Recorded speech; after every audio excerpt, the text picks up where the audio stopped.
When my wife and I were newlyweds, we were pretty broke. Young, broke, and happy. One entertainment we could afford was just drive down the California coast toward Monterey, talking about things we had done, things we wanted to do. It was cheaper to build furniture for our new apartment, so I'd started learning how to do that, and I'd been saving up for a router for shaping wood. And I'd asked my new father-in-law, Tip, for advice on the right tool to buy. But instead, he just gave me his router. He didn't need the little tools much at that point, because he was in the middle of a 15-year project to build a 40-foot wooden boat of his own design. Now, heading into that first Christmas with my new in-laws, the only thing I'd really hinted at wanting was a miter box so I could start cutting boards at different angles. I had a feeling Tip would choose a good tool. So Christmas morning lays out like this. Across from me, my beautiful wife, Megan. And my right flank, my mother-in-law. On the sofa next to me, my sister-in-law, Peggy. To my left was Aunt Linda. Aunt Linda was willowy and frail. She'd been in a car accident years before that left her disabled. She was crippled on one side, but filled with this pure and innocent love. She had on a new San Francisco Giants ball cap, and her whole face was a smile. Sitting at the tree was Tip, ready to serve as Santa Claus. He seemed hurried at first. He handed out boxes containing new VCRs for the sisters, a perfect gift for somebody setting up a new household. Linda got a box of See's candy. Now, I'd like to state for the record that I adore See's candy. She got the 1 pound truffles, nuts, and chews.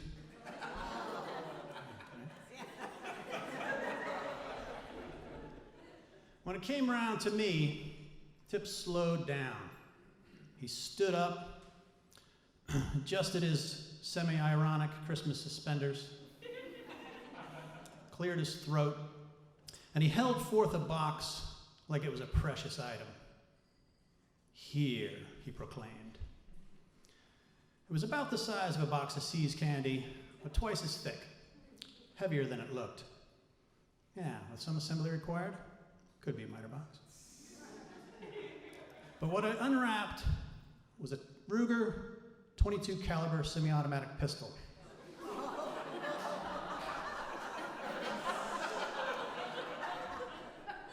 Now, I grew up in Chicago, and we hated guns.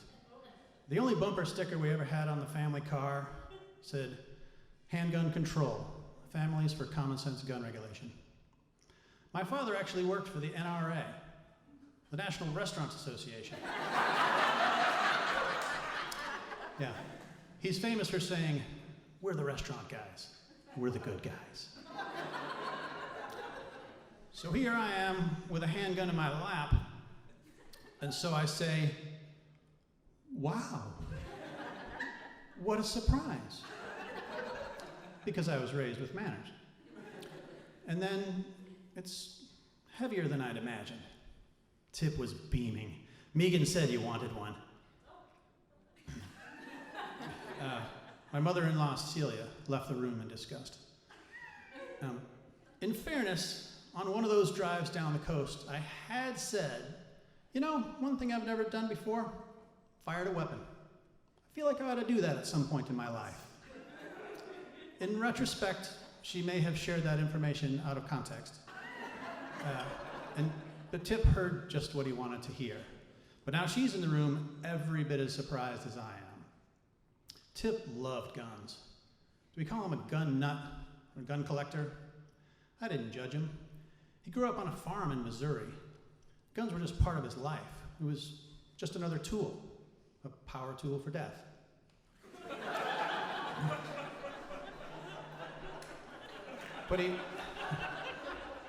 But he found them an engineering marvel, a machine you could hold in your hand that would propel a missile at an awesome speed.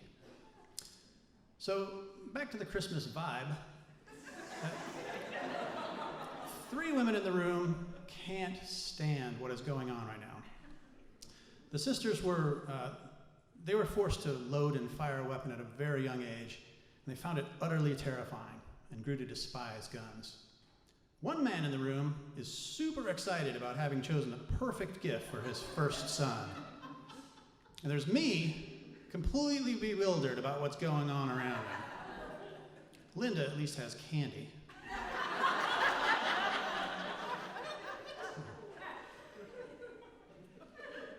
So we go in for a second round of gifts. This was the year I learned from Tip, you can't go wrong with a nice sweater in this family. Linda gets a box of C's chocolate lollipops.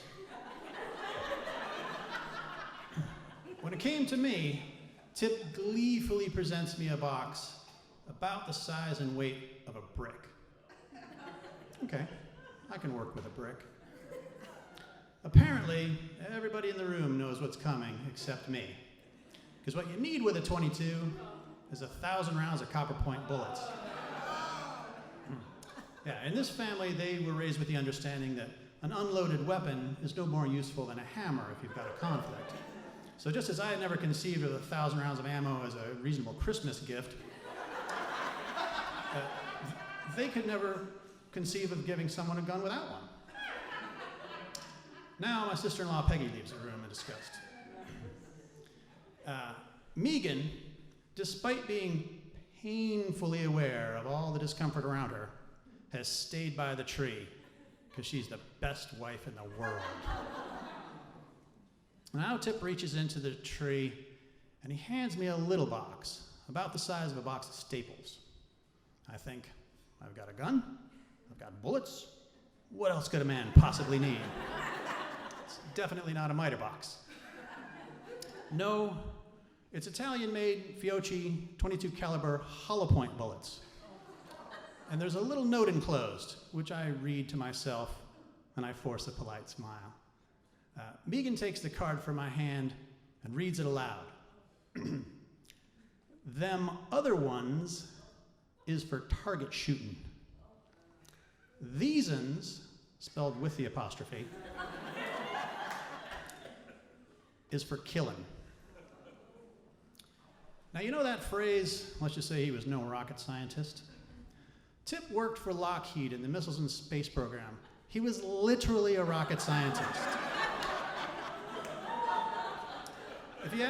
If you asked him, Tip, how does TV work? He would pull out several different colored pens from his pocket protector, and he would diagram it in such a way that it actually made sense. But he's used the vernacular here in the note, because he thought it'd be kind of funny. Now even Megan heads for the kitchen. Tip finally realizes he's lost the room. He starts to backpedal. Varmints. If you need to take out a squirrel or something. Now remember, this is Sunnyvale, California, the headquarters of Lockheed Martin. The idea of bagging a couple of squirrels in Sunnyvale, it remains one of my favorite mental images. Linda, in the meantime, has finished an entire pound of truffles, nuts, and chews.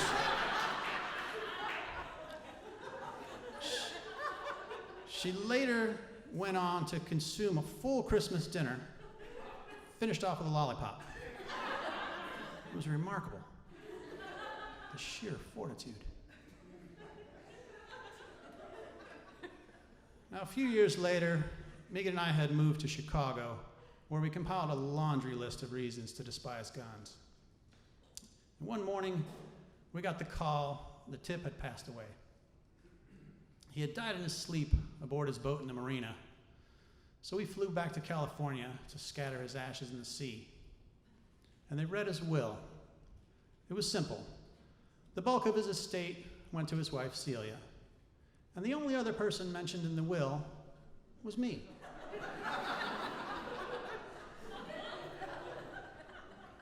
I was to be given his Ruger 357 Magnum.